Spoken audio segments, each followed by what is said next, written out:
there, my name is Rashi. I believe we all have had an incredible journey in life. Here on this podcast, I will be sharing the lessons I have learned along the way and will also have guests from all walks of life to have open and honest conversations with on issues and topics that affect us in our everyday life. I hope you will be part of this beautiful tribe. So let's begin.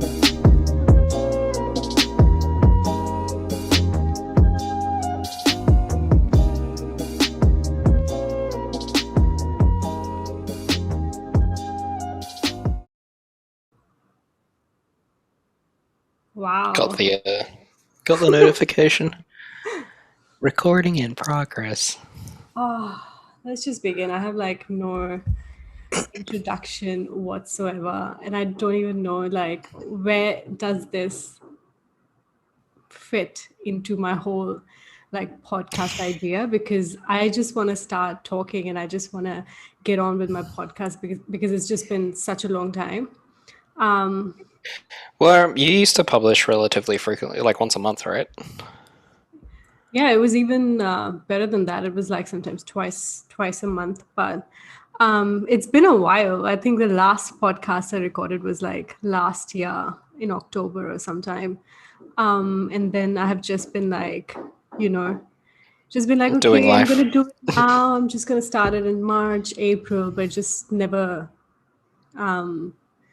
got around it. I think it's also because there've just been so many changes. I'm also sort of adjusting. And I have I had so many doubts and I don't know, just worries about what should it be about now, because the place has changed. My thoughts have probably changed a little bit. The way I see things is kind of have had quite an eye-opening since I moved to India. Even though I'm from India, it's still it had been a while. It had been 7 years. So Tell me about it. Yeah, because I guess you'd been here for what, 4 years? 7 years. Longer.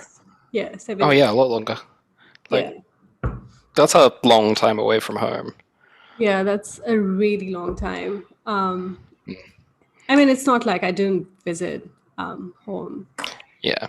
It was 3 times in 7 years, which is not really a long time. Or Yeah. a lot of time to sort of assess. But yeah, it was quite. But and I guess obviously you're seeing family, etc. But there's a very big difference between a visit and a permanently living kind of scenario. Yeah, it's been hard. I'll be honest. Especially the first month of moving. I was like, what did I just do? I literally moved from Australia to India at a time which was actually pretty bad, because here we were just getting the second wave, and Delta was just beginning, right?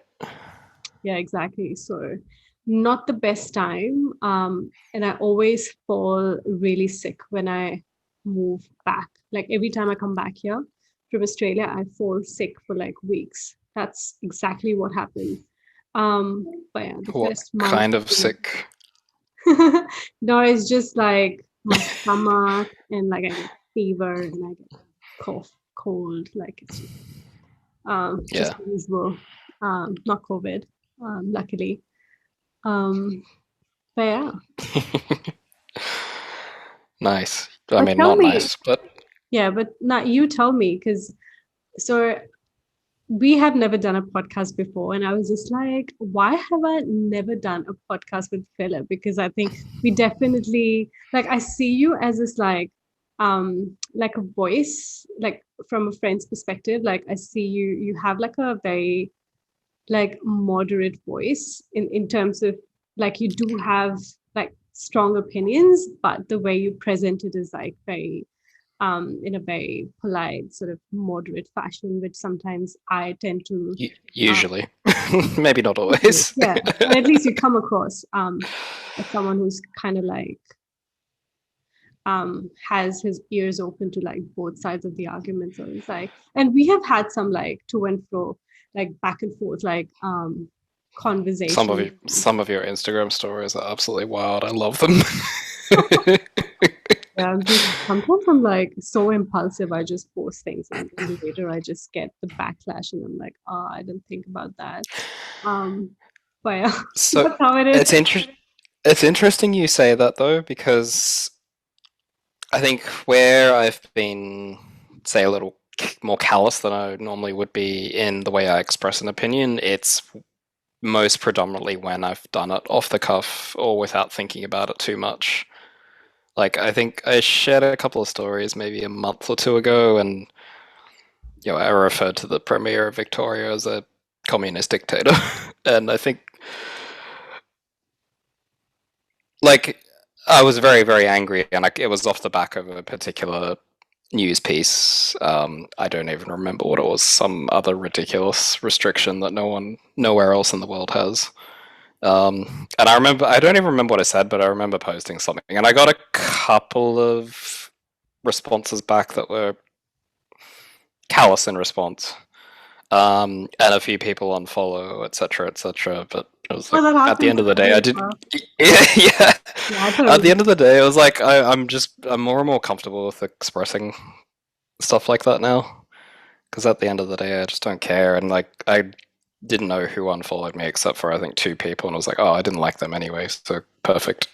That works out well. Wait, but how did you know that 2 people unfollowed you? Like, how did you know that? Be honest. Might have actually been more, but I remember like going to my profile on Instagram and I saw the numbers had changed a bit. I was like, oh, cool. And on Facebook, because I share my story on Facebook as well, because my account's quite locked down, like if we're not connected, you won't see anything, I think, except for my profile pictures.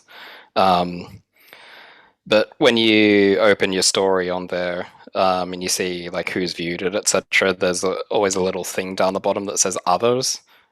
And in the description it says, other people who you're not friends with have also seen the story but cannot anymore, or something like that. I'm like, oh, that's interesting. Who are these people? I mean, I think I'm trying to remember back, but I think by chance I'd liked a post or commented on something and saw someone else that I used to be connected to, and then I noticed, oh, okay, I've got the add friend button there. That's interesting. Yeah, so but I was like, oh, okay, cool. That's a good way to get rid of people you don't like. But also, I guess coming back to my point, that's not something I would ordinarily do. Like if I was really, really upset about something, regardless of the content, if I wanted to share an opinion on it, I would typically stew and sleep on it, and either decide I'm going to say something the day after or not. But more often than not, I think, and a tactic that I guess, I don't know if you'd call it a psychological tactic, but I took to writing and taking the time to, I guess, articulate my thoughts into a note. I'd read it a few times and then end up deleting it, because more often than not, that ended up being enough for me to get my little vent out. Yeah. Or I'd find someone else like-minded and we'd get bitch together. I think you and I have done that a couple of times. Yeah.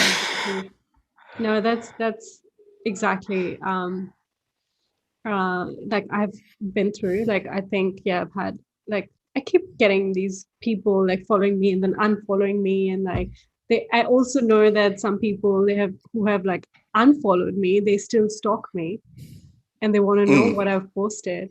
And I'm like, but you unfollowed me, so why? Yeah, like you're so curious about what I think, and you don't, at the same time, you don't want to follow me. You don't want to say that. Like you're so offended with just the fact that I can have these views. And then you also want to just always want to know that what I'm up to. I just find it really, really bizarre. It is bizarre, right? It's like, I don't like you, I don't like what you have to say, so I'm going to unfollow you, but I want to know everything you have to say. Yeah, I go and like, make a call. Yeah. And I think, I mean, I could ideate as to that, how that thought process works for some people, but, and I'm paraphrasing here, but there's that age-old piece of advice that, which is what, if you don't like something, don't consume it. Simple. Yeah. Really easy. So I don't know if this is As just a easy as woke it person's sounds. way of saying, like, yeah, I know, right? I'm thinking, is this just a woke person's way of saying they don't care and they're gonna ignore it all, but also they actually do care? Yeah, they I do. just, yeah, Yeah, they. don't I know. mean, I can't believe that people unfollow you because I have never seen you like really pissed off or any of the things that you've said. You just present an argument or say that, okay, this is what is happening. I'm not happy with this or whatever. Like it's just very moderate, as I said, like it's not extreme at all. So I find it really bizarre that people would unfollow you for that. And that just goes to show that, we're just at this point where, again, I can talk about like cancel culture. And I just find this concept also like even just talking about it so weird um, because it's not like I haven't done it. I probably have done it myself in the past. But Same, yeah, easily. yeah, because I think we were going through that phase, like every one of us, like when we were in our early 20s, or even people like, elders tend to do that. Like they kind of like have this tendency like, oh, this person had used to have this habit, so you probably shouldn't hang around them, like that sort of a psyche. But haven't we come around to learn that people evolve? Like every year you're a different person. And if you look back and you think that you were perfect how you were 2 years ago, you probably haven't made any progress in your life. Like I look back Yeah, at myself and what I used to think 2 years back, and I'm like astounded. I'm like, what the heck did I just say? And that's a good sign that I'm learning. Right? Like yeah. I am sort of opening up. And I feel like there's this like, someone told me, like, one of my friends, we were just having this conversation, and she was like, a lot of people think that the older you grow, for example, when you're transitioning from 20s to 30s, the more conservative you become, the more narrow minded you become, and the more petty you become. I was like, that is not true. Not at all. It might Like, look like that, but the thing is, you're open to so many more arguments now. You're not sort of blinded by that idealistic facade that sometimes right. some people have. Oh, And sort of thank you. This is music to my ears. This is so nice. yeah, it's just like, and I used to be that person. I used to be that person who would just, go on about like, this is wrong, climate change. I mean, these are real issues. I'm not denying them. But to just go around and like bashing people for saying anything against it or just presenting an argument, um, is just something I feel like people who are at that stage, that's fine. But I have Yeah, but gotten out that's a of it. really good example. Like Yeah, I've actually same. gotten out I of it. think I Like have for the most part. yeah, like I see all sides of argument. I think there's no definite answer to any of the issues that we're talking about, and it's important to look at both sides and at many other sides. Like yeah, it's just yeah, that's just evolving. And if you're still stuck in your head about someone who said something to you like 3 years ago and you're still gnarly about it, I think is kind of stupid. I would rather not have those people in my life. Yeah. Um, Someone close to me said, I can't. I'm going to paraphrase this a little bit, but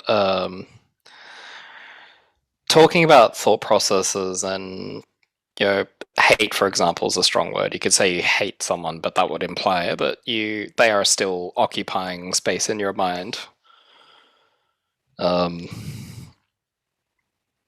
I guess, yeah, there's an important part or phase of life where you learn that, if you can step away from something you don't like, or you can observe an opinion of a particular individual and then another opinion from someone else on the same subject matter, you can, I guess, ideate, form your own thoughts around it as well, engage as you might.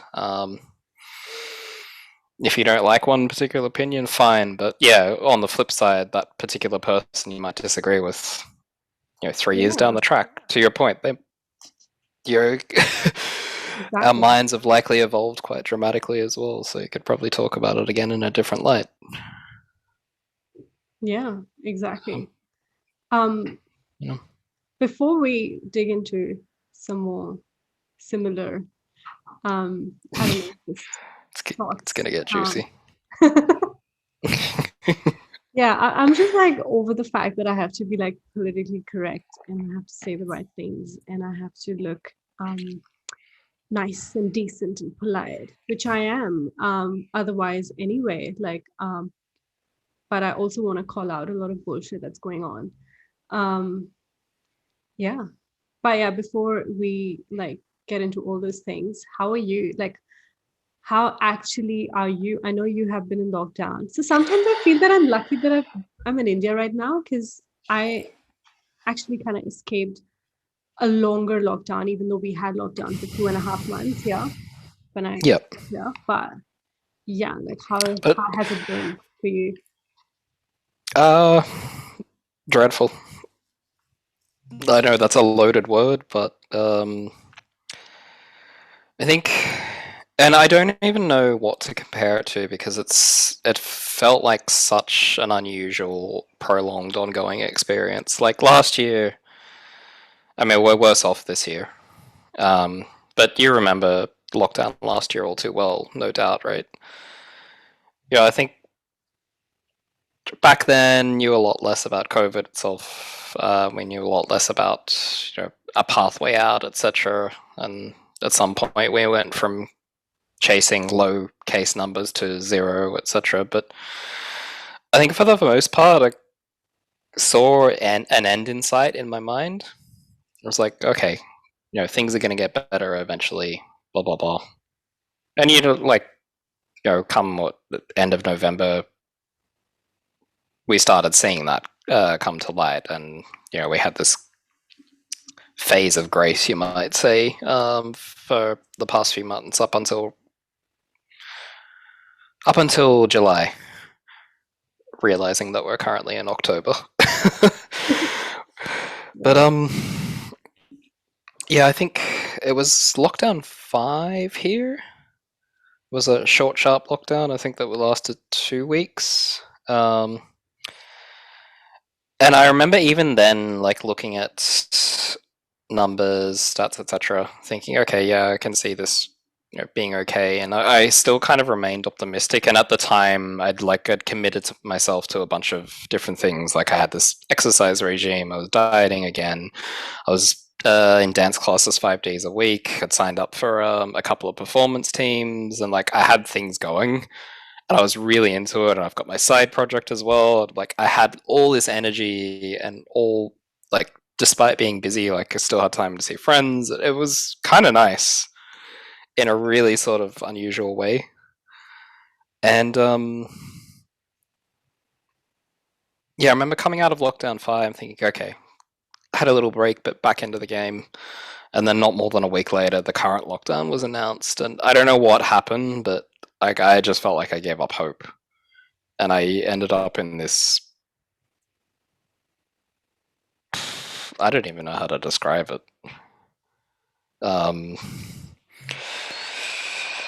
A very dark hole for a long time. Mm-hmm.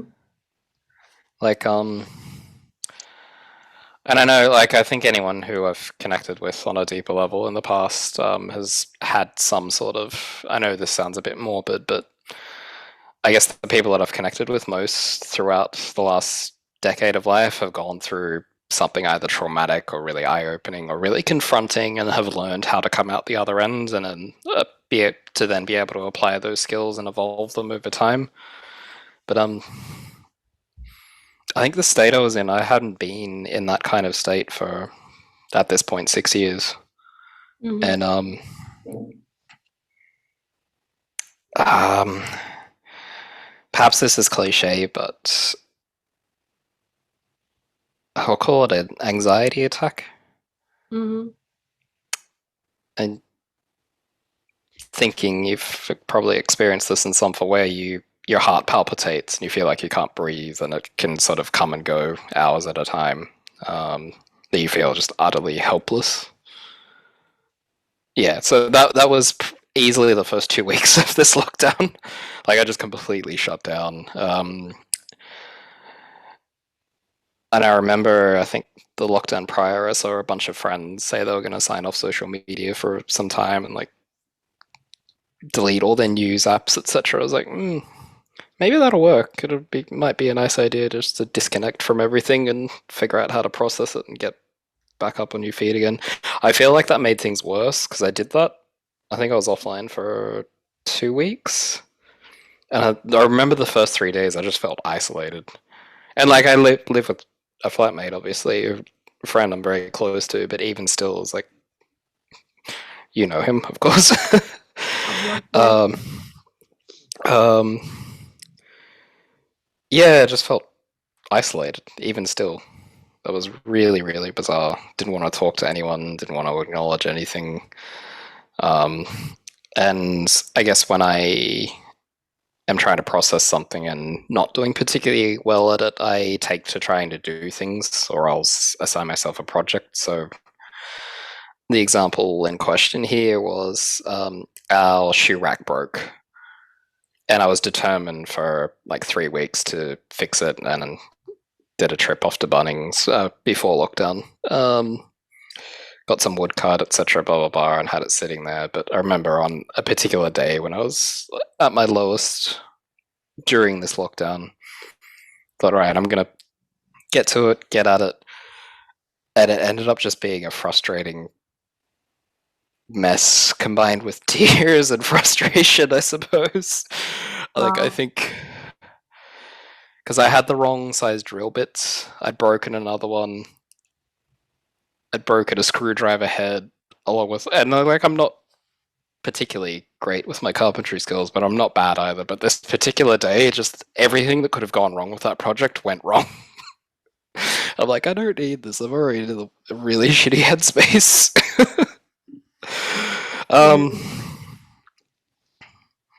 Was it the first time that you experienced sort of like an anxiety attack that you suspected was? No, it wasn't. I had,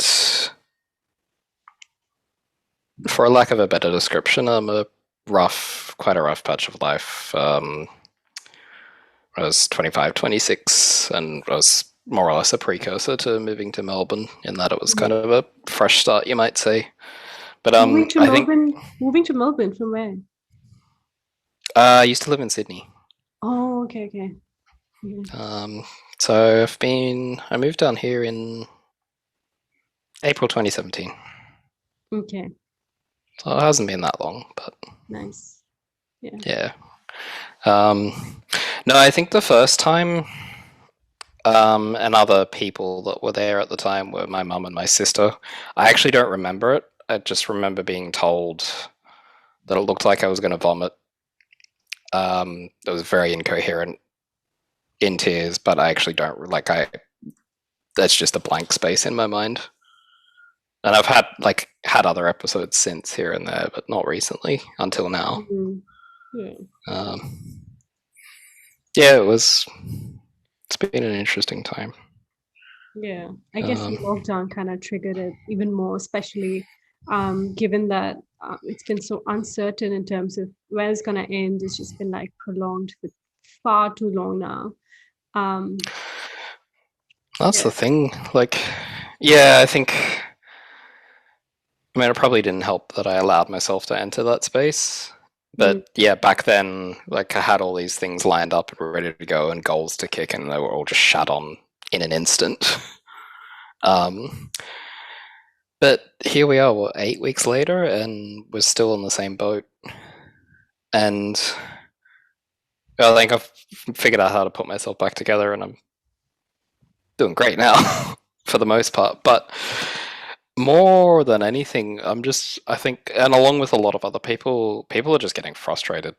I think we broke the record for the harshest lockdown in the world quite some time ago, and was it last week we broke the record for the longest lockdown city in the world as well. Yeah, that's true. It's been relentless. I don't know. I feel like it's definitely like one of the harshest lockdowns and the longest lockdowns. I don't know what was why. Yeah, I think the whole strategy that you should have zero cases, zero COVID cases for the city to be open was like a disaster, because that was never Yep. going to happen in the very first place, like anywhere in the world. I mean, Yeah. I think the problem is they're taking New Zealand as an example, and trying to mimic that. You cannot, like, It New Zealand is doesn't like work. such a small island. You cannot imitate or mimic that whole game plan in Australia anyway. And to sort of have that sort of standard for yourself, even when you know that there's so many, like, you had your own like bungles when it comes to like vaccine acquisition, and you That's know a that, fun story. yeah, and you have like such a strong group in like thousands, who's sort of against vaccinations and against lockdowns. They should have sort of not kept that as a policy anyway, like the zero case. And that's And now they've come to the point, I guess now they're like, no, it's okay. Like, even if we have cases, we'll just make sure that you guys are vaccinated. So now they've changed their stance. Lucky, like, so good. yeah. So at least in Victoria, they finally gave up on the donut days, maybe 3 or 4 weeks ago. Around the time I actually stopped watching the news because it was just Yeah. frustrating. But yeah, you're right. Like maybe last year, given the way things were at the time, I suppose it made sense. And yeah, like we did have this phase of time that was nice, but it was inevitably going to end at a certain point. And unless we were going to keep domestic borders, let alone the international border closed, etc., it's like it was impossible to sustain. And the entire world has shown us that. And yet we're still here. Like I guess from some of the sources I do follow here and there, like with I think just about all of Scandinavia except I think Finland still has some restrictions in place, but they've dropped every COVID protective measure. I'm trying to think. Denmark dropped all theirs maybe 5 weeks ago now, so no more check-ins, no more contact tracing or anything like that. They're still reporting hospitalizations of people who have fallen ill specifically from COVID, but they're not reporting case numbers or anything anymore. Same in Germany. I think Poland was the most recent to follow suit as well. And I think, taking Europe as an example, the rest of Europe, like I've got a friend, for example, who she moved back here at the beginning of COVID, but was living in Spain. She moved back to Madrid, I think back in Feb, and she was in Greece for a couple of weeks not long ago, and I remember seeing her story, and I'm thinking to myself, hang on, what? How? She's like, oh yeah, you just need a test, and if it's negative, it's all good. Like, okay, cool. Yeah. Meanwhile, there are like 5,000 cases a day or something like that. I'm like, okay, you guys seem to manage it pretty well. Like, obviously, people still fall quite ill from COVID in a lot of cases, and vax rates, etc., blah blah blah. But for the most part, they're getting on with things as best as they can. And I'm like, why? It just gets you thinking, why can't we do the same here? The whole argument, about hospitals and medical staff being overwhelmed if we keep getting high numbers, which is still the case. Cases are still rising. Victoria has more cases than Sydney now. But when you had all that time, like months of time, like it's been more than a year now, like pre-warning, like we'd probably get to the point where we would have a lot of cases, and the medical staff would be overwhelmed. Why? I don't know what's the situation like on the ground, but why didn't they sort of predict it sooner and made sure that they maybe converted some institutions into, provide some hospital beds, like COVID beds, and just had those facilities ready just in case we were overwhelmed, so that we don't have to like keep going into lockdowns again and again. That's one thing I do not understand. Like, I don't think it's that hard, because even in India, um, authorities have done that, like in cities where we don't have as many hospitals, schools, and like airports and places. They have been converted into like mass facilities for vaccinations and for treatments. And yeah, I think that was doable. You could have also, hired a lot of doctors, nurses, like you sort of, I don't know, there's so many ways that this situation could have been easily prevented, but I think they're still harping on that, argument that no, the medical facilities are overwhelmed, which I understand. I understand that it's hard, but why didn't they take all these measures that are so Yep. obvious? Yeah. Good question. And I mean, I can respond to that with bits and pieces I've heard, but I'm definitely no expert in any way, shape, or form. But I remember. Me neither. All good. I don't know quite when it came out, but there was a piece circulating a little while ago, and it had been endorsed anonymously by quite a large number of nursing staff and doctors around the state of the health system in Victoria specifically. I mean, there are other states with other issues as well, but it had basically indicated that the way certain practices were being conducted, etc., paper trails, etc., well before COVID, the health system here was on its way to melting down. And again, like I'm not going to quote anything specific because I'm no expert, etc. I remember reading about it. I think it was an Insta post, and then looked into it a little bit more, and it's seen a bunch of news outlets reporting on it as well. So I was like, okay, this is interesting. But I think the argument ultimately was that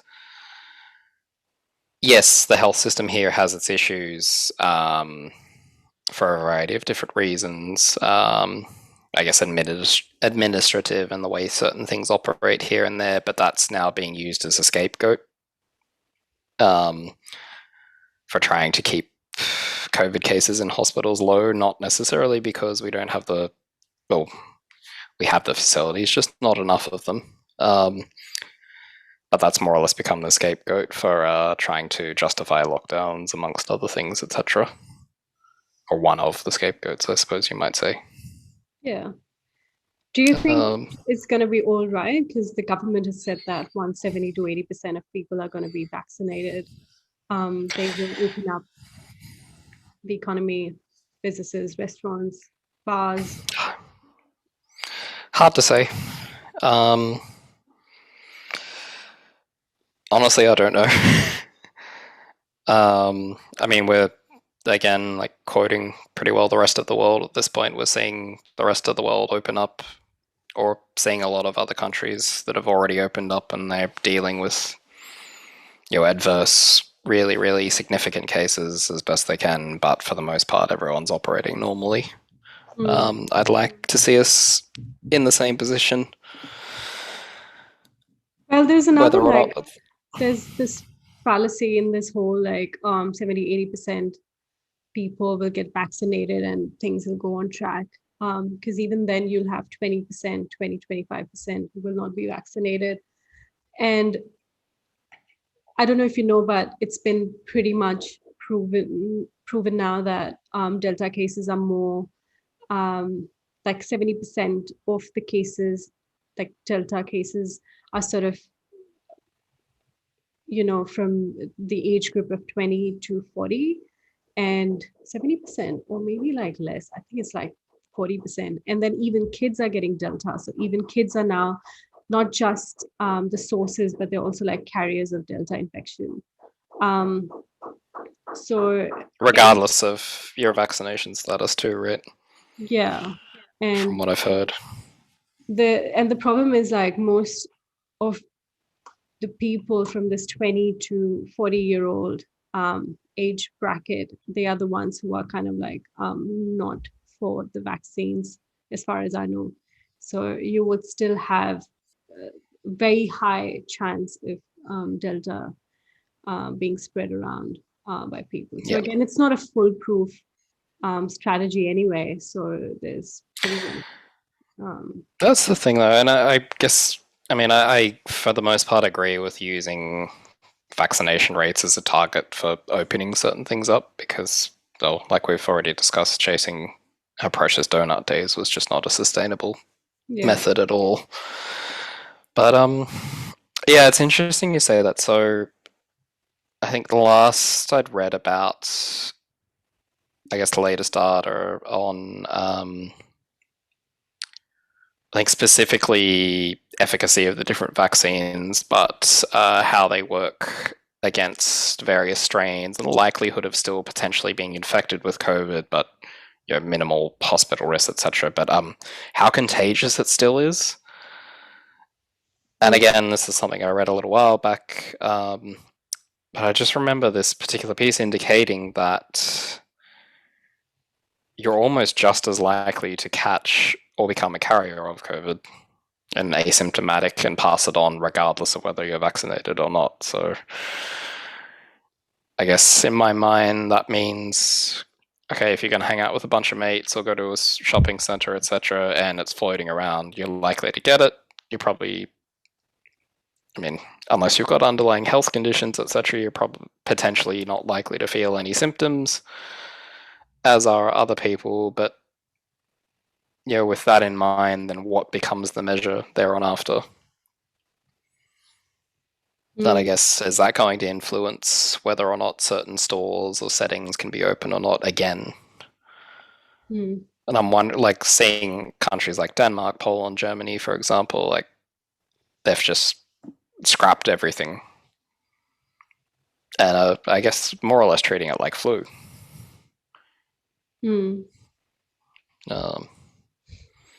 Yeah, it's a hard one. Like, I mean, to think that government would have any idea about how to sort this out or how to get around any solutions or to contain it is also like, I have absolutely no faith in our government's ability to determine what's best, state and federal, for what it's worth. And that's also another issue, right? Like, we might have we might protest against vaccinations and against lockdowns. Fair enough. Like, it's understandable, especially for lockdowns. That's a very interesting subject here at the moment too. Yeah, but that's a whole entirely different conversation. So I might bring that up later. What's your take on vaccinations? Controversial. Yeah, probably. I'm for them, and I know people don't like hearing other people say this. I'm pro-choice. I think that's pro-choice or pro-vax and pro-choice. Okay. And I guess the reason I say that was, I'm not a dumb guy. I understand that all the vaccines are still technically in a trial phase, etc. But there's papers on every one of them that's available. You look at the different ways they work. Like, I remember when Pfizer and Moderna came out, and that was being discussed at large because it was an mRNA vaccine. It was new, etc. No, actually, the technology is like 23 years old or something like that. I think similarly with Astra, Johnson & Johnson, I know they use a spike protein rather than a dead variant of the virus, etc. But for the most part, they are closer to a traditional vaccine, you might say. So I guess with all that in mind, despite the side effects widely reported, etc., at the end of the day, thinking, if you don't want to get sick, probably a good thing to go and get vaccinated. Having said that, though, I am aware of some of the side effects. I think particularly with Pfizer, I don't remember the condition, but basically your heart enlarges. Trying to think of the exact term. I can't remember it off the top of my head. Yeah, I've heard of that too. But I don't know the name. yeah. I'm not sure of figures, stats, etc., but like I've heard of enough cases now to think, okay, that's kind of concerning. What's up with that? Why isn't it not being discussed at large? Similar with AstraZeneca, like the messaging around AstraZeneca and the safety of it here was just absolutely appalling. So, like the blood clotting issue, if you remember. Yeah. I'm trying to remember what the stats were, but it was like 1 in 1 million people that would potentially suffer adverse. Again, I can't quote the exact figure, but just the way that messaging. Yeah, it's probably 1 in a million. It's like sure, that's not ideal, but the messaging and the way that was conveyed from the government, mainstream media here, etc., for the longest time had people terrified and saying, "Nope, I'm not getting it, not getting it at all." But then, like, I think around the time that was all coming to pass, like, I wasn't eligible to be vaccinated, neither were most of my friends, except a couple that were immunocompromised. And a lot of us, I remember conversations along the lines of, I actually don't care if getting this means having some sort of normality back and not being in constant lockdown, then fine, I'll go get it. I don't care if it's Pfizer, Astra, or whatever the hell it is. Just, yeah. If it's effective and it does what it needs to do, easy done. But, yeah. You know how people have been, like, that has become, like, one of the main arguments against vaccinations, and that is that it does not prevent you from getting infected again. Right. And this is where... Sorry, go on. No, I was just saying, it's just, I don't think they ever said, like, it was ever even mentioned that once you get the vaccination, you are bulletproof against COVID-19. You sort of, you don't even, like, you don't will ever get it. You will be fine. You can get on with the normal life. I think that was never the messaging. I don't know why people are assuming that, because the whole purpose of vaccination is not to just, give you the shot and then you'll be like, fine, and you would never get it. I think it was just like, it will reduce your chances. It will, like, even if you get COVID, like, your chances of getting hospitalized or getting severely affected by the virus will be diminished. I don't know how much, but definitely reduced. Yeah, and I know that comes down to efficacy rates, etc. But it's the same with any illness that has a working vaccine. Like, a couple of weeks before my last trip, before the whole world turned to shit, I had to go get the yellow fever vaccine because it was actually an entry requirement for Colombia, which was one of the countries that I visited. I was like, okay, fine, so be it. I read about it because I was curious, and it doesn't stop you from getting yellow fever. It just means you're much less likely to end up in hospital or potentially falling really ill and dying from it. But it's like, it doesn't actually stop you.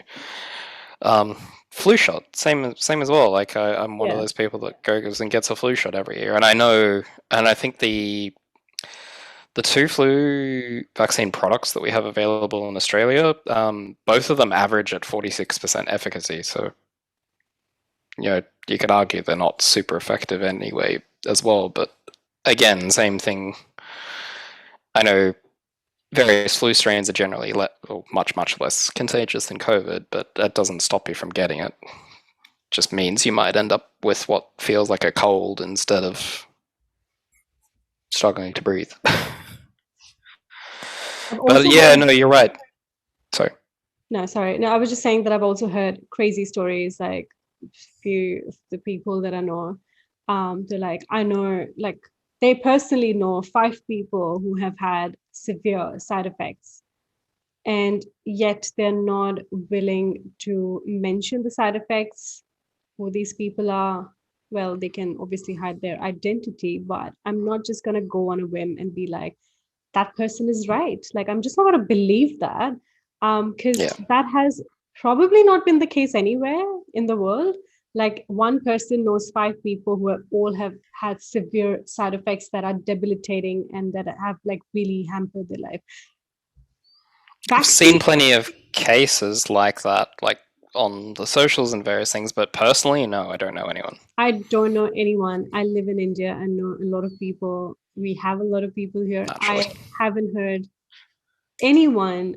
I have lots of relatives, lots of friends, people from work. None of them have had anything out of ordinary, like the because you are supposed to get side effects. Like that's how vaccines work. Like for some, it might be longer. For some, they might have like maybe they'll have to they will be quite weak for like a week or have some sort of cough or weakness or maybe slight fever for like a longer duration. But I think the symptoms, what I know, and from my friends and family and relatives, like it's been anywhere between 2 to 4 days. And that was Yep. the case with me. I think it was like for 4 or 5 days, I was like, felt a bit weak, but I had fever for like 3 days. Yep. But yeah, just usual symptoms. It doesn't mean that you're dying or you are sort of in a really bad, like vaccine has done some mess in your body or anything of that sort.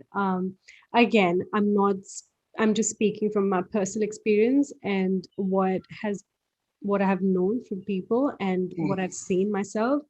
I find it really bizarre that some people are claiming that they know 5 or 10 people or like in their own circle, and they're so like taking it as like gospel truth and going about and spreading this information or misinformation that vaccines are going to give you terrible side effects and you should not have it. And they're sort of, I think it's also kind of like Liquid metal, 5G chips. yeah, like I think it's also kind of like very, very irresponsible. Like you think that the government is irresponsible, but look at your own actions on social Well, at media. least Like, here. yeah, like they are, but at the same time, if you're blaming the government, you also should be very careful about what you're saying on social media about these things, because you probably are going to affect a lot of people who have absolutely no clue about how these things work. And they're just going to get scared and probably have all these doubts, and probably the the infection wouldn't get it, but the anxiety of getting the infection would probably get them. Yeah. So yeah, I just feel like it's a bit, I don't know, just do not provoke people, because I've seen a lot of people provoking others. Like you can have your own stand, like I don't want to take this because I don't have enough evidence. Fair enough, you do you, but I just don't appreciate the fact that they're going around stoking fears and almost trying to make it, like I'm not getting vaccinated because I know what's right. And look at me, like this this whole I've seen people doing that. They're like in the lift, they're like, hey, not wearing masks because fuck the government. I know what I'm doing. I know what's right. I'm not gonna get vaccinated because you guys are dumb. Like There's a really prominent difference between I'm not getting the vaccine because I don't feel safe or XYZ and that's it, versus I'm not getting the vaccine because everyone else is wrong but me. a lot of Right? people think like that. Trust me. Yeah. It's just it's And on the flip side too, and on the flip side too, people who say which I find really interesting. yeah, like for me personally, I think vaccinations, what I have known is, again, I'm not saying the people who are not, because the thing is, some people, like everybody is different. And you could be that 1 in a million person who gets really bad side effects. And I don't want to be responsible for that. But at the same time, I have at least gone through some studies, or at least heard some people who are sort of legitimate in the field, in the medical field, who have sort of made claims that these vaccines have been trialed in a way like any other vaccine. Like, you have set standards for testing a vaccine. They have gone through those phases, and then only it's out in the world. It isn't like they have skipped some steps and they're like, okay, now it's available for people. But like, all the steps have been taken, and then it's been out. So I believe in that process. I believe that it has gone through the process. Now it's, like historical data would tell, like how it has affected people. Yep. Results may vary. I'm not saying they won't. There will be, we will get more statistics on it.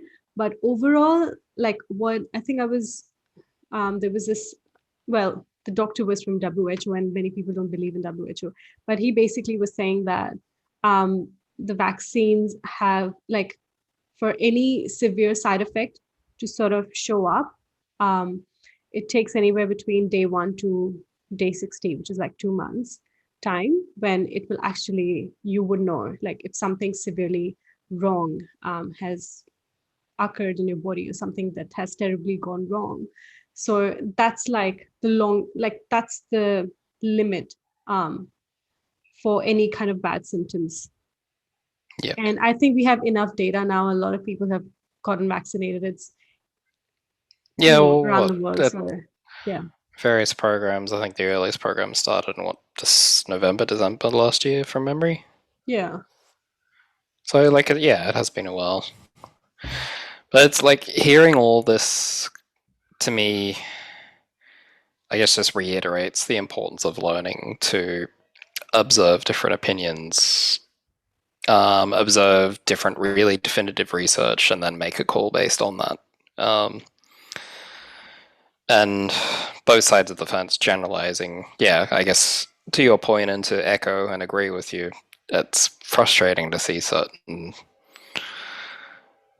opinions from, those that might be misinformed or extremist in some of their views to, try and coerce with that opinion, and influence other people.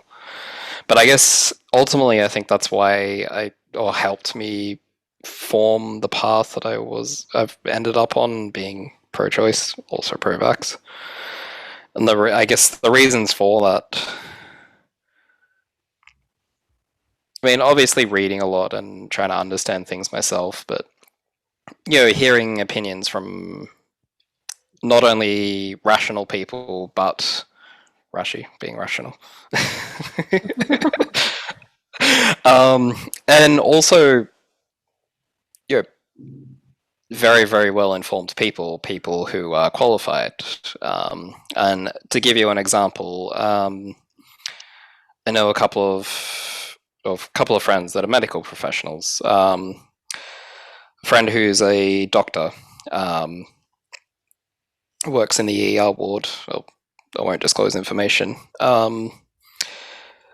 Interesting hearing him talk about it, because he's pro-vax, of course. And his whole stance is, or the last time I had a conversation with him about this, was lockdown is absolute bullshit. Go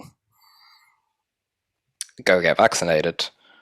But also, we've got to figure out how to live with this as best as we can, because although he occasionally sees a COVID patient come in, he was starting to see people coming in with cases of self-harm, etc. And you're seeing all these other effects and knock-on effects of what's happening here, at least, etc. So, I guess to his point, we need some sort of balance.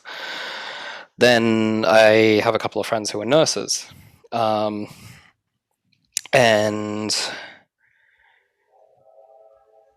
I respect both of them very, very, very much. But it's interesting, I guess, to see how adversely their opinions differ based on what they know as well. Like, I've got one friend who, is very encouraging of people getting vaccinated so we can get back to normal. Yeah, absolutely on board with that 100%. But seeing some of her stories on Insta, for example, I wonder if she's in favor of a lot of the mandates that are being introduced. I guess just in the way that the arguments are being constructed, etc. And then on the flip side, I have another friend who's also a nurse who is very much against the vaccines at the moment because of the lack of data, the fact that we don't have historical data yet. I think there's one of the bigger topics here at the moment is opening it up to younger children, for example, to get vaccinated. And there's fears around that purely because we don't have the data to back up, whether or not they will potentially develop other side effects, etc., that we're not aware of.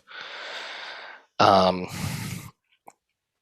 I wouldn't, it's not something I'd want to talk about at length because honestly, I just have no idea. But I guess the reason I'm saying it's really interesting is you've got certain people who are not only qualified, they're very, very well informed, they're very well educated in these particular sectors, and again, still you've got these, diverse viewpoints. So I guess again, it's on you to take that however you will, process it however you will, and then make a call yourself, which, coming back to the whole pro-choice thing,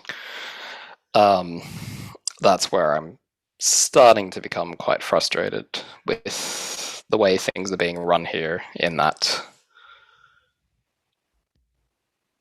Oh, yeah. I'm not actually. Are you across what's been happening? The protests and everything? Like, am I following them? Yeah. Yeah, I actually have to cover them for my work. So so I have to be on top of when they are planning a protest, how many protesters are going to be there, because it's part of my work. Because Australia comes in our region, so yeah, cool. So I already know what protests are going to happen, how disruptive they're going to be, and that just makes me. That's what really frustrates me as well, because I understand the point of view of people of a lot of people that yes. Lockdowns have gone on for too long. We need some sort of protest. Fair enough. I get that point. But what I have largely seen is like the way these protests are happening, they're not going to do anything. Like they're not really helping the cause, or the way they're being conducted. Like it's really violent. And I know people have said that security officers have also been violent, but I do not agree with it, because if you really look at how these people have come at the security forces, especially if it's an unauthorized. See, listen, like the way police works is they get the orders, they have to implement the orders. That's what it is, plain and simple. So now, if you know that there is a possibility of 8,000 protesters coming to the CBD for, rallying or for some sort of blockade that they're going to form, the security is going to do the usual. They're going to set checkpoints, they're going to set barricades, they're going to have that, whatever you call the ring of steel or whatever. Kettling, they call it. Yeah. So if you have protesters coming at you and they're throwing things at you and they just run across that line, which they're not supposed to cross, and then security officers respond with a little bit of,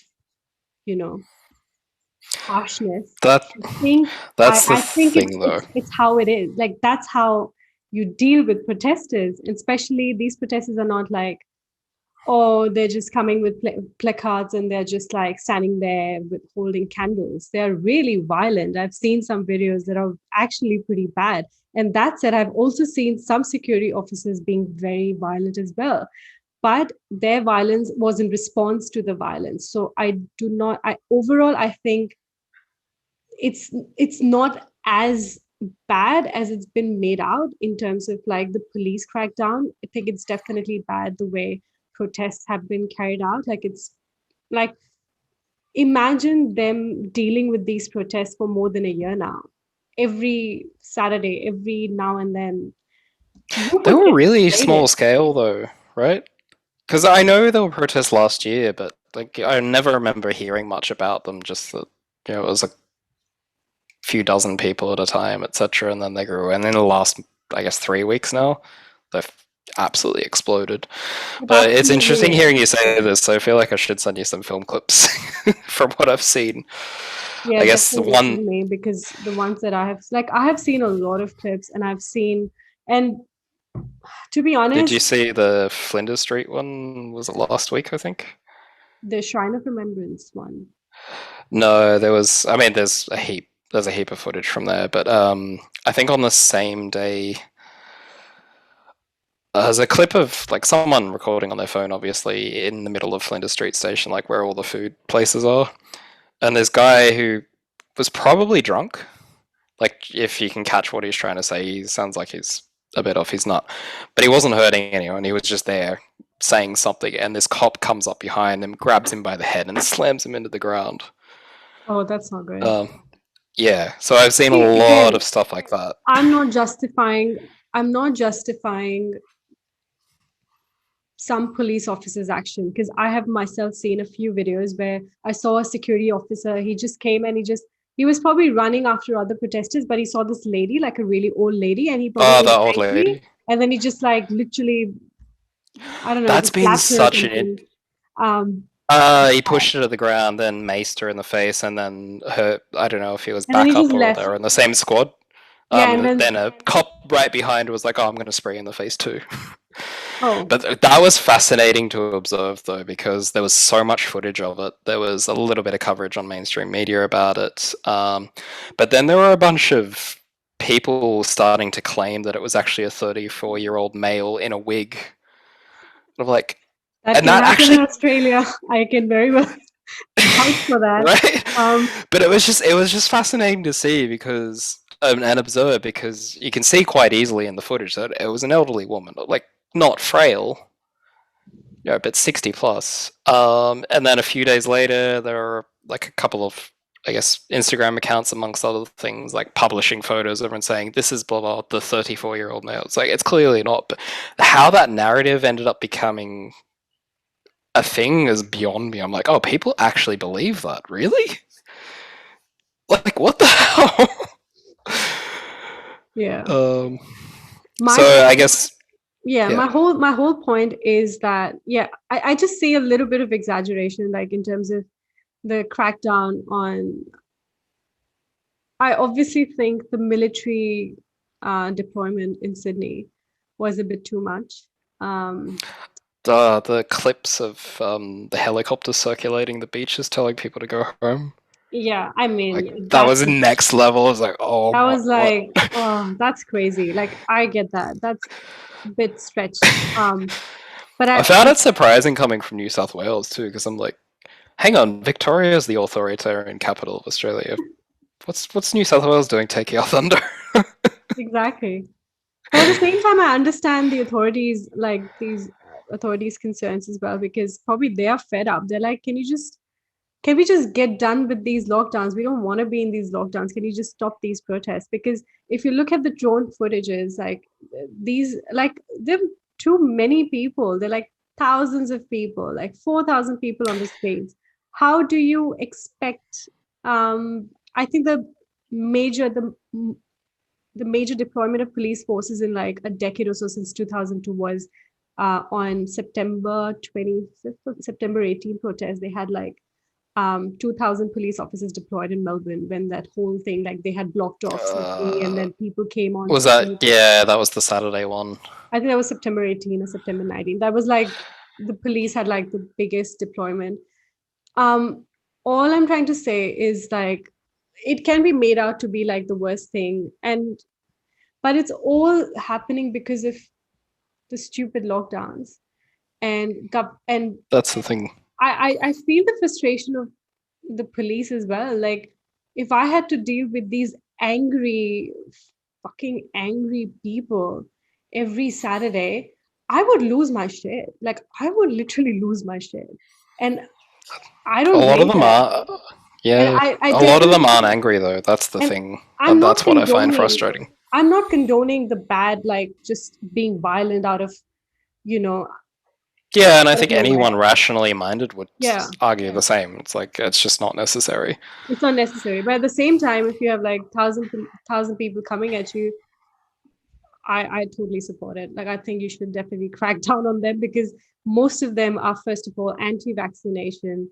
They're not wearing masks or whatever. They don't really care. I don't think they really care about people's safety or whatever. They're just there to create ruckus and not really, like, either give me a solution, either say that you are going to get vaccinated and you will sort of make sure. I don't know. I don't know. I just feel like it's just one of those protests which does not have any aim. They're just shouting freedom, like freedom. Okay, freedom, but what do you want to achieve? Like, what's your end objective? Like, what are you trying to? Are you trying to say that governments shouldn't let people get vaccinated? That you should be let I off think from that group? Like, I don't know. What's the point? so. Again, like, okay, following certain groups that I do, speaking to a lot of people here and there, seeing a lot of the footage from the protests from both sides. Turns out mainstream media doesn't cover a great deal of it here. But I guess the example that probably makes the most sense to go with was was it last Wednesday, the Shrine of Remembrance? Yeah, I think there was one like really random Shrine of Remembrance, and they sort of find people, and they was kind of called off like within an hour or so. It was like a very brief one, as far as I remember.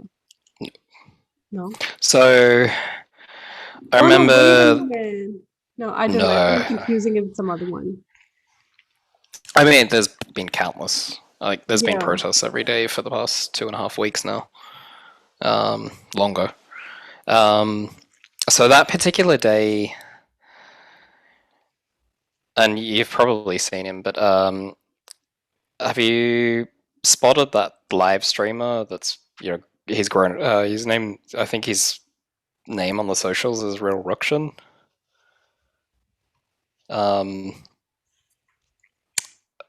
I think backstory, he's a wedding videographer, is obviously out of work for obvious reasons.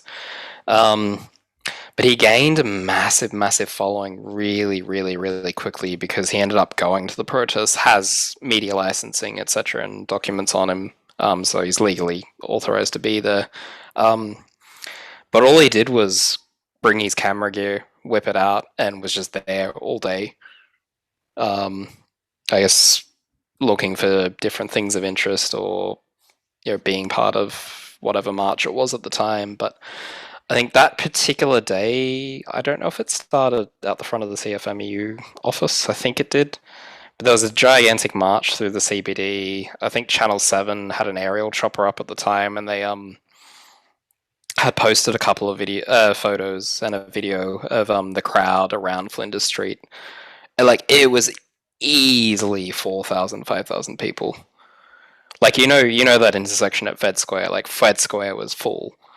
The intersection was full. Like, there were people just spilling down Flinders Street. Mm-hmm. Past Elizabeth Street. Like, it was huge. And for the most part, from the footage on the ground, and there were a couple of other, I think, live streamers that were in there as well, lesser known, but it looked largely peaceful. And a lot of the day actually looked largely peaceful, and there was a lot of footage of people going around with garbage bags, etc., trying to keep the place clean, etc. And it wasn't right until the end that, and I think this is where that neo-Nazi theory comes in, which I think does have merit, but I think it was a bit callous to label everyone there as a neo-Nazi, which, anyway, I don't get that. I think right at the end, one of these live streams, it was evidence, and it had been vocalized quite openly, that the police had created a path of exit down St Kilda Road for everyone to leave peacefully without risk of arrest, etc., blah, blah, blah. And it was like, okay, cool. It looks like most people are actually being respectful regardless of whether you're a civilian or you're a cop, etc. And there was this handful of idiots, for lack of a better word, the ones that really, really, really wanted to go for a fight. I don't think it was probably not more than even 10 people, maybe. obviously pissed off, but that's where I remember that's where the violence started. I think one of them threw something, etc. But the immediate response to that, I don't think was justified as well, because that quickly became, hostile people choosing to leave with the path of exit they'd been given. These handful of other people wanting to stay on and kick on for a fight, and then rubber bullets, tear gas, pepper spray canisters. Like, it just came out of nowhere. I was like, what the? And I'm only speaking from what I remember observing on this live stream. It's like, holy shit.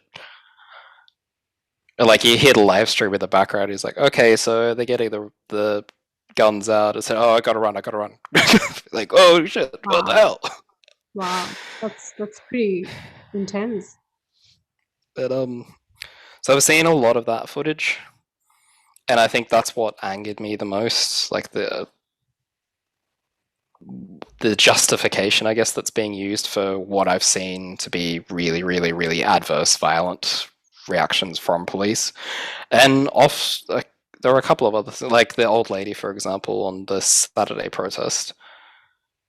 Yeah, she was marching, sure, but I remember seeing that and watching it over and over again, and it looked like she was pushed over on purpose. There was another one as well, I think a guy in Richmond that was running, ended up backing into a corner, and I don't have context on what happened prior, but he ended up in a corner, put his hands up, and you see these three cops sort of confront him, and two of them are just standing there, and one hesitates as he's putting his hands up, and you can't make out what he's saying.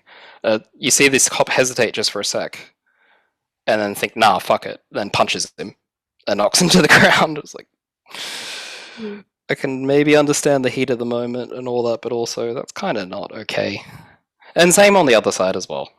Like, I think that's where, people who have been watching on for the what's happening with the protests, because if I recall correctly, yeah, there are a lot of anti-vaxxers that attend. I don't share a lot of their views. A lot of people, they're pro-choice. A lot of people who had concerns about getting the vaccine, etc., but were more... a lot of people who are already vaccinated but pissed off because it's been mandated in whatever field of work that they're in, that if they don't get it, then they get fired. So I guess one of the bigger messages there that they'll try to make was we're against forced coercion, I suppose. Well, the counter argument to that would be, so if, for example, you were working at a university, like an international university, RMIT, maybe University of Melbourne, and Yep. you were one of the professors over there, and you have thousands of international students that study there, right? And a lot of students used to, and I mean, even now, like, suppose, for example, I'm not just talking about Australia, like if eventually they want to open up, want to have students on campus, the condition would be that if you're flying out from other country or other city or whatever it is, you have to be vaccinated. Students don't have a choice. If they have to study, they have to get vaccinated. If they have to be on the campus. What we're talking about is only the rights of the faculty, because a lot of teachers who have come up, like the whole workers union, the teachers union, who was striking yesterday, I guess, some peaceful protest. I think it's going to happen today as well, or yesterday, I'm not sure. I know there was a protest today, but it was very, very short-lived. Again, I saw a live stream notification pop up. I was like, oh. I think there was one today. I think it's like 8,000 teachers going on strike or something like that. But yeah, my point is that, okay, one professor might be like, okay, I'm not okay with this. It's about my right. I don't want to get vaccinated. I shouldn't be forced to get vaccinated. I should be allowed to be on the campus. Have you seen that video of that Canadian professor who made this like really emotional appeal? It wasn't an appeal. It was just like she was let go because she refused to vaccinate, and she refused. Yeah, I don't remember watching it in full. I remember hearing about it and seeing a bit of it. Yeah, it's like a really Something I should perhaps go back and watch properly. Yeah, so my counter argument to that is that if you think it's your right to not get vaccinated and still be allowed to go about your teaching, your profession normally, what about the right of the students who have taken all those measures to ensure that they're on campus and they can go about the normal student life? Also, let's just remind ourselves, we pay thousands of dollars to go on campuses to study. It's a lot of money. I paid like over $60,000 for my education. And if you expect me to go there, and for example, if I don't feel safe around being around a teacher who is not vaccinated and probably has the chance of spreading any sort of virus, what's the point? Like, why am I paying that institution that much money? So you also have to look at the right of other people, or like the whole ethics around my choice, my personal freedom, my freedom over my body and over what should I be doing, what should I not. I understand that, but at the same time, it does not work in isolation with the ethics and the rights of other people. So if there are 100 students in the class, now you can argue that why not the teacher be allowed to have virtual classes? Why does she have to be on campus? Well, having virtual classes, first of all, is it's a very temporary solution. It's not going to survive. It's felt very, very permanent the past 18 months, though. Yeah, and the second thing is, if I'm paying $60,000, I'm not flying to another country to study online. I'm not going to do that. And if the university staff has to make that decision, it's probably because they cannot have one set of rules, one person, and the other set of rules for other person. That's how the world does not work. I understand a lot of people have this thing, oh, why can't we let go of this? Because it's our right. A lot of people have different rights. They might have different options, and they might have different ideas about how these things should be conducted. But the fact is, you cannot have different standards for different people. You live in a world where everybody's tied together. You're working together. You're studying together. You cannot have different rules. I understand if you had a disability or if you had a medical condition and if you got vaccinated, you would probably be dead or be in a very debilitating state. I'm not talking about that situation. I'm talking about just on your whim, you think that the science is bad, or you think that you do not have enough facts. Maybe you haven't done the dig in, like you haven't really searched for enough information. What if you are misinformed, and because of you, other people are at risk? So yeah, I don't even understand that argument, that the argument around ethics, that it's my choice, it's my freedom. Freedoms are not absolute. Like, we're not living in an idealistic world. Everything comes at a cost. I have the freedom to do a lot of things. Doesn't mean that I do them. Doesn't mean that I'm allowed to, or I can practice those freedoms. You are living in a world where you're sort of tied up with so many obligations, and you have to think of other people as well. So this whole libertarian argument sort of falls flat when it comes to vaccines, I think.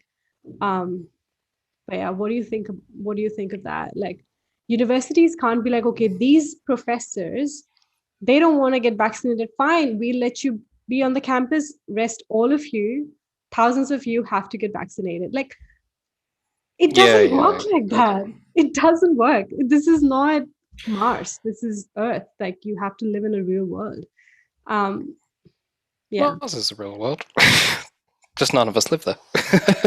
So we don't know. Like, maybe we can have rules over there, but not as long as we're living in this world. It might actually be inhabited. We don't know. English, hello. Interesting. Very, very interesting to hear. And not an argument I haven't heard many times before. So I guess if I were to observe the subsets of people that sort of fall into that category of my body, my choice, etc., etc. Yes, obviously there are people who are much less informed that don't know. There are people who like to cause a ruckus just for the hell of it. But then I guess what I've noticed more recently with certain friends, etc., are people asking questions like, well, if it's not mandated, XYZ may or may happen, but there's enough data, especially with Delta now, to suggest that you're just as likely to contract COVID or pass it on to someone else regardless of your vaccination status. Just the effects you may feel from it could be nothing or very, very minimal. So you're much less likely to end up in hospital. So I guess amongst those conversations that I think are worth airtime are, why have a vaccine mandate if you know that the virus is still just as contagious for everyone? I guess at the end of the day, in my mind, with that kind of conversation in mind, my question is, well, how does that fuel the argument of, we should all be doing this, or by getting the vaccine, you're protecting other people when actually you're not? Like, if you've got COVID, you're going to pass it on anyway. But if you're going to pass it on to someone who is also vaccinated, they're likely to be quite safe. They might feel some symptoms like you potentially, but yeah. So I guess that's where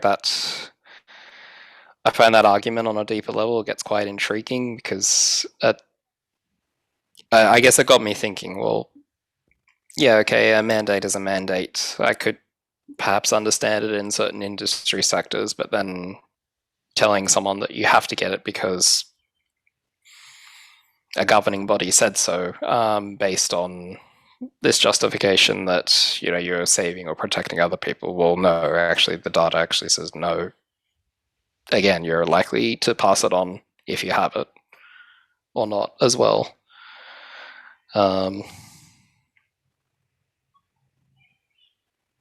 Yeah. And I guess thinking back to what I was saying earlier, or what we were talking about earlier, like with all that in mind, that would have been enough for me to go, oh yeah, I want to go get the vaccine. I'd rather not get sick.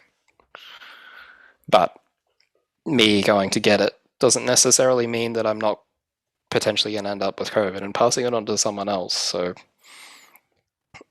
how do you, I guess, yeah.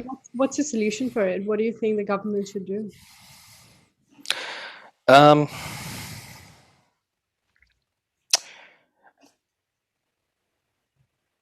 Facilitate for those who we know will potentially fall ill. So thinking of people I know and care for example, a couple of friends who are immunocompromised, who are vaccinated, but as there's still risk of them potentially falling quite ill despite being vaccinated. Just they might not end up in an ICU ward, etc. And that's an extreme example, but like I do know someone in that category, and it's like, that's kind of shit. And I feel for them, but they've got this layer of protection now. I would be asking, why don't we have more facilities for those really, really adverse cases so we can handle them as they come? And it's obviously not ideal, but have that infrastructure in place, have the opportunity to get vaccinated where possible. And I mean, despite the rollout being an absolute disaster, I think we're actually doing pretty good at that now. Here at least, and move on as best as we can. Yeah. Yeah. Like, and again, if I could quote, I guess, what's happening in a lot of Europe at the moment, they're doing exactly that. It's like, and I know this argument's been made thousands of times at this point, but was it the 2018 flu season, particularly in the Northern Hemisphere, it wiped out like how many million people? I can't remember. It was tons. But it was various strains of the flu virus circulating, killed a bunch of people, yet the whole world didn't lock down for it, etc. I know, obviously, we have a shitload more data on the various flu strains that have circulated throughout the world, etc., but you look at, if you were to look at death rates as a measure of how catastrophic of effect a particular virus has on the world, etc. Like, you look at that and think, well, it's pretty messed up, but it didn't result in endless lockdowns or check-ins everywhere, etc., etc. So, I know COVID's still considered novel, but also we've lived with it for what, 18 months now? No longer, really. If you consider its origins. So I guess was it November 2019 they detected the first symptoms or cases? Probably. Oh yeah, I think it was it was 2-3 months before the onset. It was November or December, I'm not sure. But yeah. Yeah, and for a long time it was considered a SARS-like upper respiratory illness. But yeah, like, my point is, we've lived with it for quite a while now. And yes, we understand it's highly contagious, and obviously there's a bunch of research into the way the human immune system will react and build up natural immunity versus what you do with a vaccine versus a combination of the two, etc. Like, I feel like we've hit a point where we need to accept one, that people are still going to get sick, and that's shit, but also we can't live in lockdown forever. And I know, like, and I know my eyes are, I guess, have a very tinted lens on them at the moment because I've lived in lockdown for way too bloody long now. Yeah, I guess that's my stance. The irony of all of this is that you guys at least have that sort of a conversation that whether you should get vaccinated or not, what are the potential effects. That's real privilege, right? On other people. Should we have the right to not get vaccinated, and all that jazz. But it's just really bizarre that in India it's not a conversation. It's like, if you say that, oh, I don't know if I should get vaccinated, people just look at you like, what? Like it's literally not a conversation. The only people who do not get vaccinated are people in the rural areas, because there has, like the usual fears of vaccination drives being government's way of sort of getting rid of people, and like a lot of fears. I think they are in Pakistan and like Africa and in India also, like in rural areas you have those fears, so people don't want to get vaccinated because they think that comes down to education more than anything, though, right? It's more to do with education and people just being like not knowing what this is, but on a whole, like other level, like it's not even a conversation, which is also sad.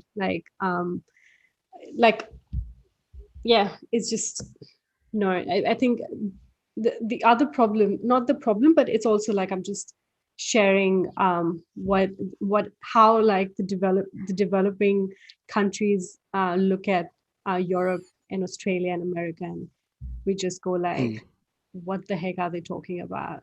Like it seems like such a privilege. Like, it's like, what they're complaining that the government is giving them money to stay at home, and the government is giving them money to get vaccinated and to get tested against COVID-19. That's pretty bizarre, right?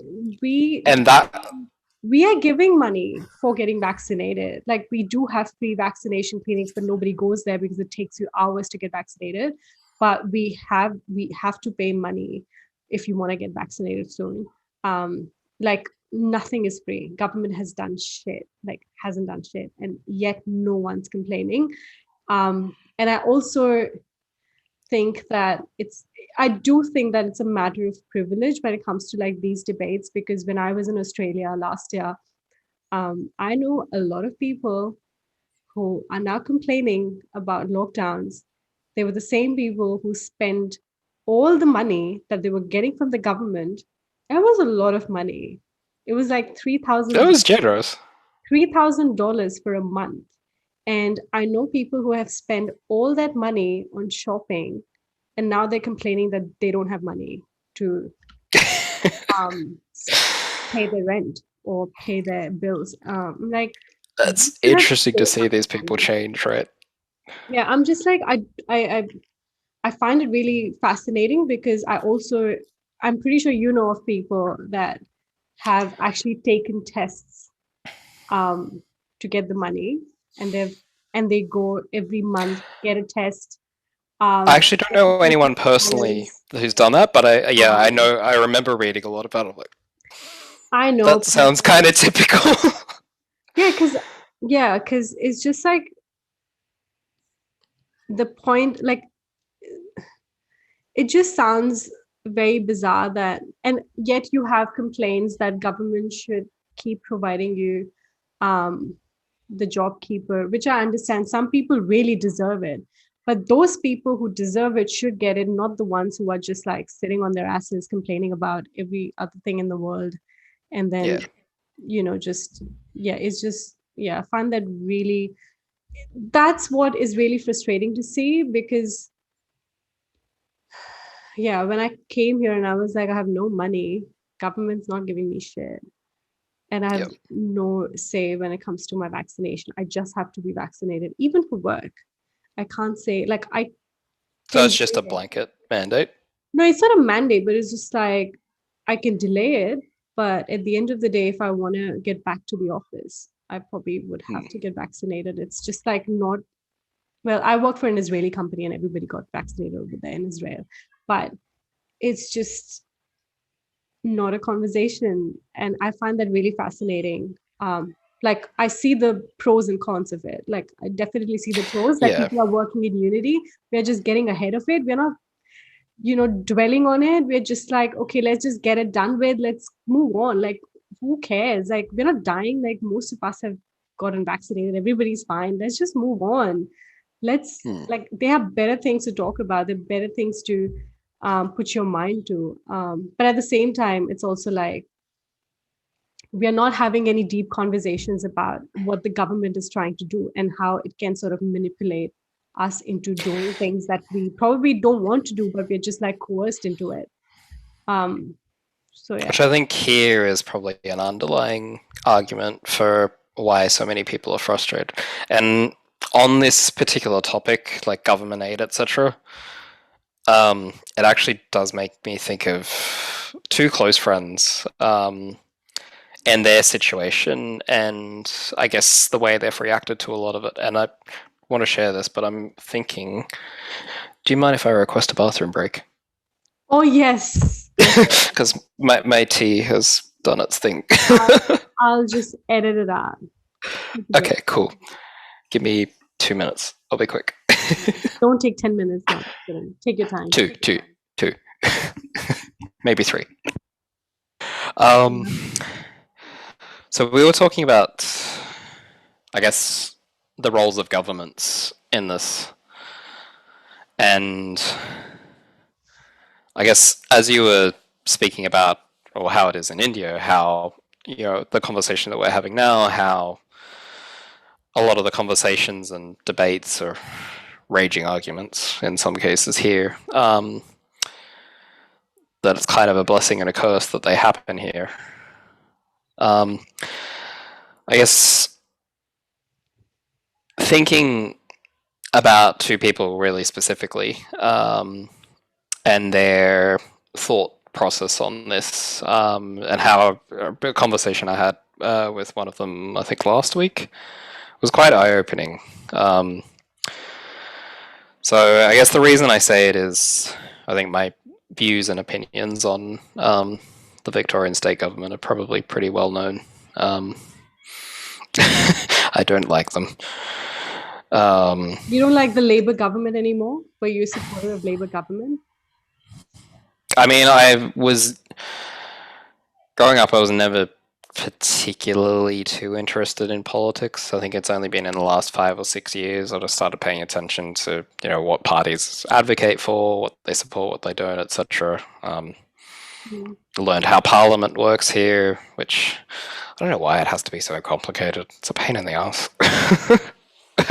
I don't know. India has the Indian Parliament's from the same basis as well, or similar anyway. But God, it's complicated. No, I guess specifically the way they've managed COVID, their crisis response. I could mention coercion and things like that, but that's a conversation that we've had for a little while now. No, I guess frustrated with, for lack of a better description, in summary, the abuse of emergency state powers. What's been used to justify lockdowns, or thinking back a few weeks, what they used as justification to close kids' playgrounds, for example. It was later revealed that was, and I'm surprised they actually admitted it in one of the press conferences and said, sorry, that actually had nothing to do with scientific evidence, etc., blah, blah, blah. They were just trying to stop adults from having a coffee in the park.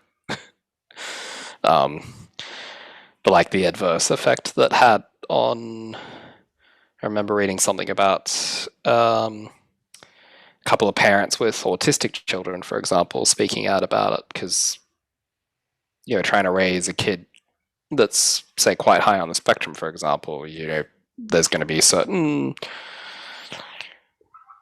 behavioral elements and, things that they like, etc., the ways that you could stimulate their mind, etc. And for a lot of kids, that was one thing that had just been taken away as well, without, at the time, what sounded like any justifiable means to do so. And it turned out it wasn't justified at all. So I guess my opinions and frustration are formed from repeated events just like that. That being only one example. But the friends that I'm talking about, so, and you know them,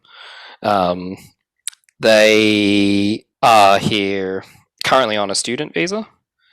And they were invited over here as part of a festival that was to take place in March 2020. Long story short, they got stuck. They're still here. They're trying to make a life here now, and they've got an opportunity to actually stay permanently with a visa option that's available. So last year, obviously, a lot of things were in limbo. JobKeeper, JobSeeker, they were all introduced. They weren't eligible, and for a very long time, they were living off savings and assistance from family. But this time around, most recently, so on the visa that they have, yes, they can work legally, and I didn't actually know a lot about this, but on a student visa, you can actually register an ABN and a business in Australia. And you're still confined by the legal working hours, etc. But it's actually really cool. You can start your own thing here, and even with the conditions of that visa, I'm like, that's really cool. They're actually currently receiving support from the government, and of these two people, the friend that I was speaking to most specifically last week,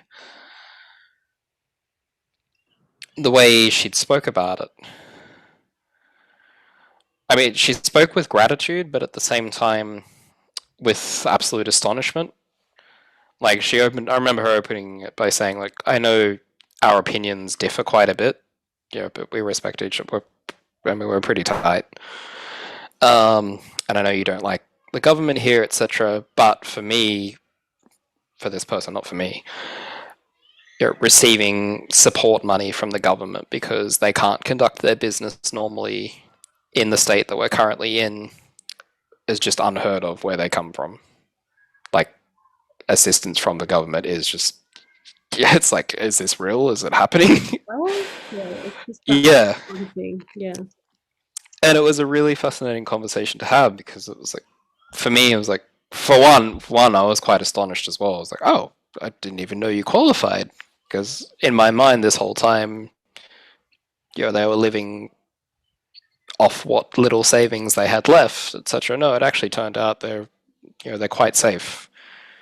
Therefore, I mean, we all have our own things going on, family, concerns, various things, etc. But financial concerns for them didn't exist, and they haven't existed since the latest lockdown was imposed. And I guess, as much as I can bitch about the current people in leadership, etc., at the moment, at the same time, I can be like, well, okay, they got one thing right.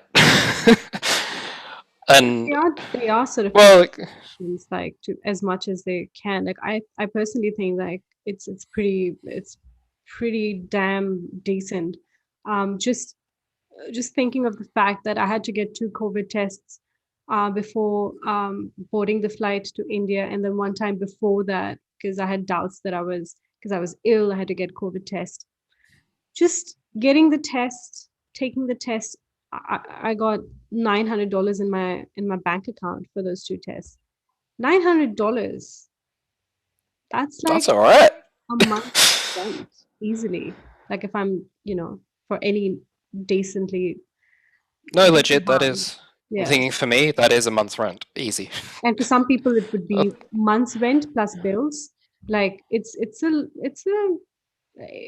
pretty darn good. Like I also see like you have to look at like the whole argument. Like you also have to understand, like again, like the moment you show some sort of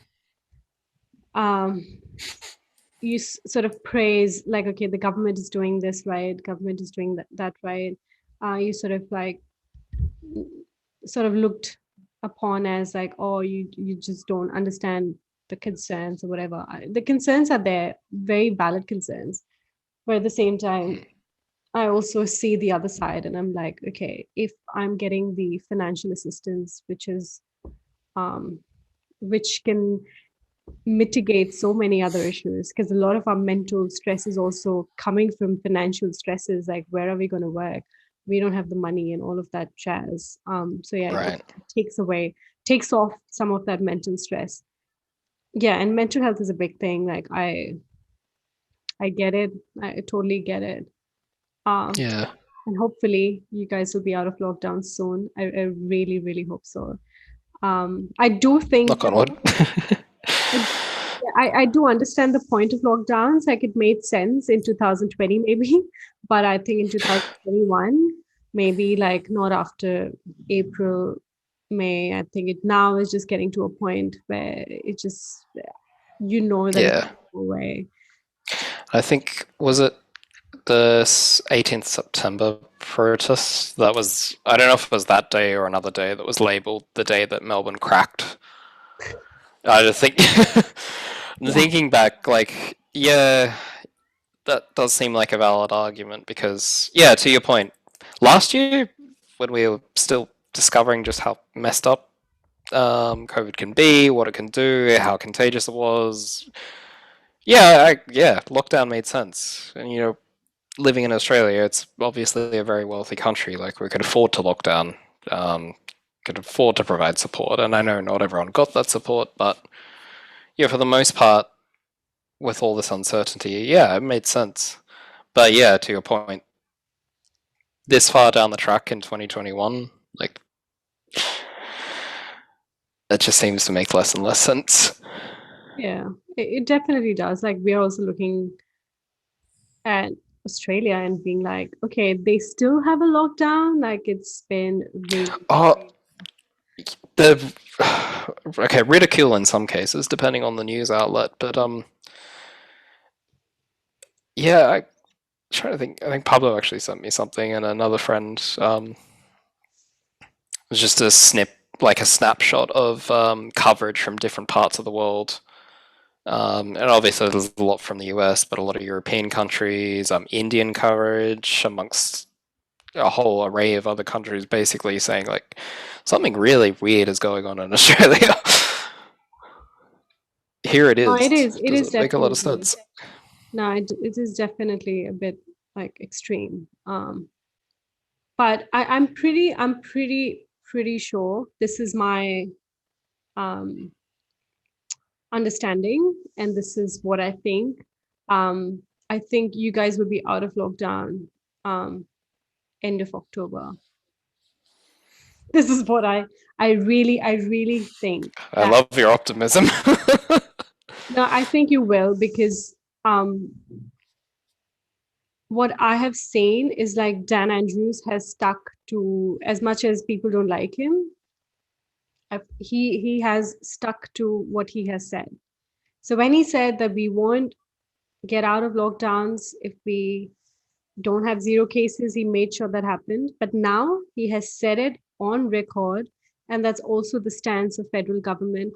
Also, you guys have elections coming up next year, so they have to Yeah, I open think up the economy. So maybe the elections might be a big factor. they're going to be real interesting. And if I recall, I think federal is early in the year and states not until September, October from memory. Yeah, I think it's like even later, but I think the federal one could happen sooner. They're saying Yeah. May or June, or I'm not sure. But yeah, if that's the case, I'm pretty sure they are going to factor in. They have to make sure that they factor that in. And looks like you guys will be vaccinated 70% by the end of this month, 70 to 75%. Yeah. Right now, I think 50% of the adults, like eligible adults, are vaccinated in Victoria, as far as I know. I believe so. We hit the 80% first dose mark yesterday or the day before. Okay. And I think that's prompted some of the changes that have come about. I guess I'm skeptical still. Yeah. No, it definitely, there is room for skepticism, like clearly, but I'll pray for you guys that by October end, all the restrictions, or at least the major ones, are all lifted, and you guys can like go back to your normal routine, dancing, and yeah, just Thank you. I think going out. the optimistic part of me says, yeah, we probably won't have that the way we had it a little while back until maybe December, but we'll ideally have freedoms. I guess my skepticism, and as much as I dislike Dan Andrews, this actually does apply to pretty much every state premier at the moment. I'm concerned that the overuse of emergency powers will continue well into 2022, and I feel as though, I mean, they've already been abused in certain scenarios, but I feel like they'll continue to be. And I guess to give you an example of why I'm concerned as to the effects that has on state economies, let alone the country.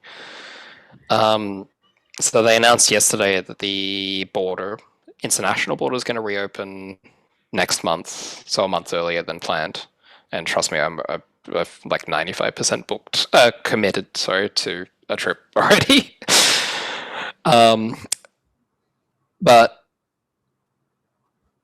I guess domestic politics and the way that's playing into that, or the way I'm seeing it play out so far, I find really interesting in that, because despite differences between New South Wales and Victoria, it sounds like they're both pretty well on board with a couple of measures that are going to change. So they're talking about trialing 7-day home quarantine upon return from an international destination, etc.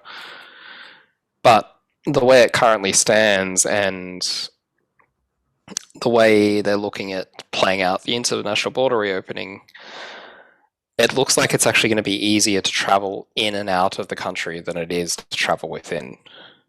And I guess the obvious states that seem to be compromising that are WA and Queensland. And I know a decent amount of this just because of the line of work that I'm in. So Qantas is an example. They pre-COVID, they had a Perth to London direct service that used to be via Dubai, UR aircraft, etc. And obviously, from a business perspective, that was a big deal. You get people to Europe in one flight, etc. Blah blah blah. And Perth Airport has the facilities, etc. And infrastructure to support that quite easily and a large influx of passengers. They've already decided that that's cancelled until at least March next year because WA is playing by their own rules in spite of most of the other states and the federal government. So I wouldn't say necessarily completely working together, but they seem to be all on the same page except WA and Queensland. So they're talking about, or I think they're finalising a plan for those flights to go via Darwin now. Mm-hmm. But I guess, with that in mind and some of the border restrictions in place internally at the moment, it actually does look like it'd be easier for us to get to Europe, for example, than it would be to get to WA or Queensland. Wow. And I find that so bizarre, and I guess given the conduct of the people with the power to make the decisions that have these consequences, I feel like that's gonna play out for at least another few months to come. Yeah. I hope it doesn't, but yeah, yeah, that's pretty bizarre. At least you get to go to Europe. Well, yeah. I can't wait. I can't wait to come back to Australia. Maybe not now. I can't vouch for it at the moment. It's not the greatest place to be. Maybe in a year. Would you come back permanently? No, probably just for a visit. Yeah. Yeah, I don't think that's on the cards anymore. But definitely would love to come back, unless I marry a dude in Australia and then I come back. So that's another deal. But otherwise, not a normal. That's an option. It may or may not be a good option. I don't know. Just need to find a Depends guy. on the guy. Make sure he's not a dick. Yeah, well, it's always the best. Hey, it'd be cool if you visit. Plus, you got a place to crash as well. So, actually, you probably got a few places to crash. Yeah, I would love to just come back, because the way I left was so rushed up, and I'm amidst COVID, so it didn't get to meet a lot of people, say goodbyes. Don't even like to say goodbyes. So yeah, I didn't really. My way of dealing with it was I didn't even talk to them. I just came back. Yeah, I'm like, okay, thanks, bye. And like, oh, hey, how you going? Oh, by the way, I'm back in India now. I was like, what? I get that.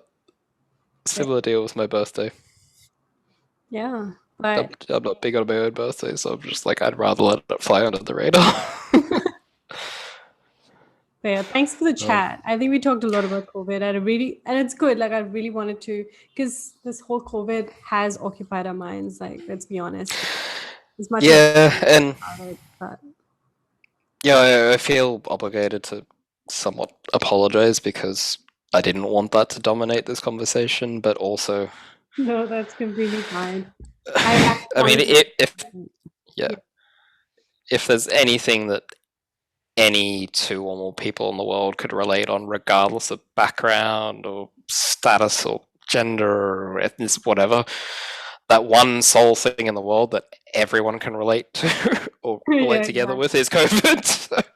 Yeah, exactly. It's become this unifying force now where people can, it's also a divisive. Yeah. It's weird, right? It's unifyingly divisive. Is unifyingly a word? Unifying is definitely a word. Unifyingly, no. Yeah. Unifying and divisive. Unifying and divisive at the same time. But yeah, glad to have this chat with you. And yeah, me too. Thank you, Rashi.